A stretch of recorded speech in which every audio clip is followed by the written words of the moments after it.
బంగారు బతుకమ్మ ఉత్సవాల నిర్వహణకు తెలంగాణ జాగృతి రెడీ అయింది. ఈసారి రాష్ట్రంతో పాటు విదేశాల్లోనూ బతుకమ్మ సంబరాలు నిర్వహిస్తున్నట్లు జాగృతి అధ్యక్షురాలు నిజామాబాద్ ఎంపీ కవిత తెలిపారు. బంగారు తెలంగాణ సాధనలో భాగంగానే బంగారు బతుకమ్మ పేరుతో ఉత్సవాలు నిర్వహిస్తున్నామన్నారు. అభివృద్ధి నినాదంతో పాటు రైతుల్లో భరోసా నింపేలా కార్యక్రమాలకు ప్లాన్ చేశామంటున్న కవితతో మా reporter Raj Kumar face to face. Telangana సంస్కృతి సాంప్రదాయాలను తెలంగాణ ప్రజలకు గుర్తు చేసి అప్పుడు తెలంగాణ ఉద్యమంలో కీలక పాత్ర పోషించిన తెలంగాణ జాగృతి తెలంగాణ వచ్చిన తర్వాత కూడా అదే భూమికను పోషించడానికి రెడీ అవుతుంది. తెలంగాణ రాష్ట్రం ఏర్పడిన తర్వాత రెండవసారి బతుకమ్మ ఏర్పాటు చేయడానికి తెలంగాణ జాగృతి అధ్యక్షురాలు కవిత సన్నద్ధమవుతున్నారు. దాని గురించి మరింత వివరాలు మనకు అందించడానికి మనతో పాటు ఉన్నారు. మేడం చెప్పండి, తెలంగాణ రాష్ట్రం వచ్చిన తర్వాత ఇది రెండోసారి చేస్తున్నారు, కానీ ఈసారి బంగారు బతుకమ్మ అనే పేరు పెట్టారు. దీనికి గల కారణం? మేము కాదండి, ప్రతి ఒక్కరిని ఎవరిని అడిగినా అదే పెట్టమని చెప్తున్నారు. ఎందుకంటే బంగారు తెలంగాణ సాధనలో బంగారు బతుకమ్మ అనేటటువంటిదే ప్రధాన పాత్ర పోషించాలి.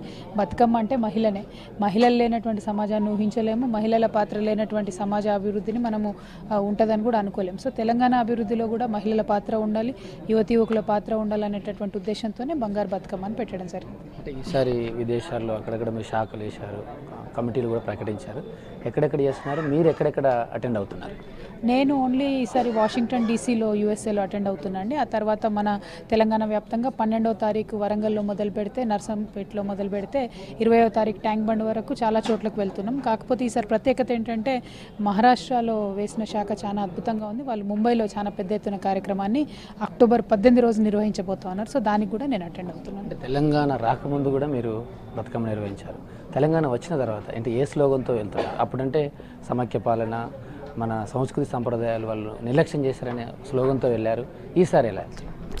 సో అప్పుడు ఉద్యమ కాలంలో ఉద్యమ ప్రతీకగా ఉన్నటువంటి బతుకమ్మ ఇప్పుడు అభివృద్ధి ప్రతీకగా ముందుకెళ్తుంది. అంతేకాదు బతుకమ్మలో ఉండేటటువంటి అందమైనటువంటి అర్థమే బ్రతుకుని ఎట్లా ఉండాలి అని చెప్పేటటువంటి ఒక పండగ. కాబట్టి ఆ కాన్సెప్ట్ ఎప్పటికైనా ఉంటుంది. ఎప్పుడైనా మనం బతకాల్సిందే, ఎప్పుడైనా కష్టాలను అధిగమించాల్సిందే. సో అది రైతులకు కావచ్చు, మహిళలకు కావచ్చు, యువకులకు కావచ్చు, ఎవరైనా ఆ కాన్సెప్ట్తో ముందుకెళ్ళాలి. కాబట్టి జాగృతి బతుకమ్మ పండుగ నిరంతరం నిర్వహిస్తూనే ఉంటుంది. రాష్ట్ర ప్రభుత్వం కూడా అధికారికంగా ఈ పండుగ నిర్వహిస్తుంది. ఇటు మీరు చేస్తున్నారు అంటే సమన్వయంతో వెళ్తారా, వేరు ప్రోగ్రామ్స్? మా వేర్వేరు ప్రోగ్రామ్స్ అండి. రాష్ట్ర ప్రభుత్వంతో మాకేం సంబంధం లేదు. కాకపోతే సమైక్య రాష్ట్రంలో కూడా రాష్ట్ర పండగ ప్రకటించడానికి మా పోరాటాలు మేము చేశాము. ఇప్పుడైనా ఎప్పుడైనా రాష్ట్ర ప్రభుత్వంతో మాకు సంబంధం లేదు. మా కార్యక్రమాలు మేమే చేసుకుంటాం. గత ఏడాది ప్రతిపక్షాలు విమర్శించాయి, కేవలం సీఎం కూతురు కాబట్టి కవిత చేసే ప్రోగ్రాంకు ఇలాంటి ప్రాధాన్యత ఇచ్చారు, డబ్బులు కేటాయించారని కొన్ని విమర్శలు చేశారు. సో దానిపై బతుకమ్మతో పాటు బోనాలను కూడా మనం రాష్ట్ర పండుగగా సెలబ్రేట్ చేసుకున్నాం. బోనాలకైతే మారుమూలలు ఉండేటటువంటి ఊర్లలో గుళ్ళకు కూడా డబ్బులు ఇవ్వడం జరిగింది. బతుకమ్మకు అంత లెవెల్లో డిస్ట్రిక్ట్స్ వరకు ఇవ్వలేకపోయినాం. ఎందుకంటే ప్రతి చోట ఒక బతుకమ్మ ఘాట్ కట్టడం అనేటటువంటి సాధ్యపడేటటువంటి అంశం కాదు. సో అంత పెద్ద ఎత్తున బతుకమ్మకు ఫండ్స్ ఇవ్వలేదు. కానీ బోనాలు లాంటి పండగకైతే ప్రతి గుడికి కూడా లైటింగ్ పెట్టి 24 hours కరెంట్ ఇచ్చి, ప్రతి గుడికి కూడా ప్రభుత్వం నుంచి చీరలు సారలు పంపి ఇవన్నీ చేసాం.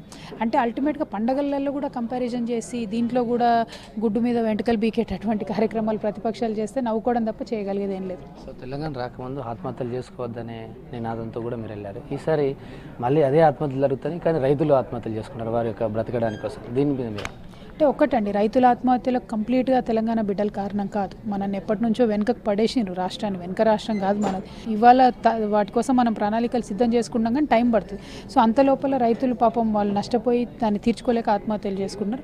సో బతుకమ్మ అనేటటువంటిది ఎప్పుడైనా బ్రతకడానికి ధైర్యాన్ని ఇచ్చేటటువంటి పండుగ కాబట్టి డెఫినెట్గా రైతులు ఆత్మహత్య చేసుకోవద్దు అనేటటువంటి ఒక మెసేజ్ని ఇస్తూ ముందుకెళ్తారు. ఇది మొత్తం మీద బతుకమ్మ సంస్కృతి తెలంగాణ రాష్ట్ర సంస్కృతి సాంప్రదాయాలతో పాటు రైతులకు కూడా భరోసా ఇచ్చే విధంగా ముందుకెళ్తామని తెలంగాణ జాగృతి అధ్యక్షులు కవిత అంటున్నారు. ఇది ఆ యొక్క ప్రోగ్రామ్ యొక్క వివరాలు. కెమెరా సురేష్తో రాజ్ కుమార్, V6 న్యూస్, హైదరాబాద్.